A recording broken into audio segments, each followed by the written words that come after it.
یہ حدیث سنانے لگا ہوں، حدیث ہے، حدیث رسول ہے.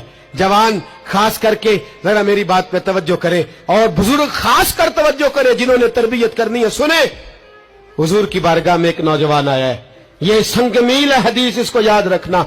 عرض کی حضور میں سارے گناہ چھوڑ سکتا ہوں، زنا نہیں چھوڑتا. حضور مجھے زنا کی اجازت ہونی چاہیے. میرے حبیب نے تھپکی دی، بٹھا لیا.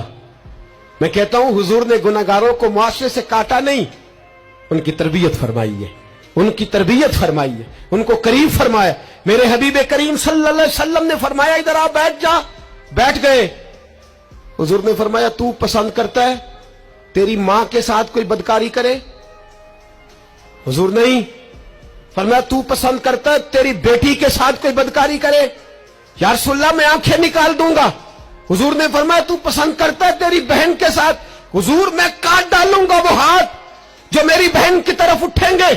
فرمایا تو پسند کرتا ہے کہ تیری خالہ پھوپھی ممانی کی طرف کوئی ایسی حرکت کرے؟ حضور میں کاٹ کے رکھ دوں گا ان لوگوں کو جو بات بھی کریں گے. میرے حبیب نے فرمایا اچھا جس کے ساتھ تو بدکاری کی اجازت مانگ رہا ہے وہ کسی کی ماں نہیں لگتی، وہ کسی کی بہن نہیں لگتی، اور کسی کی بیٹی نہیں ہوگی؟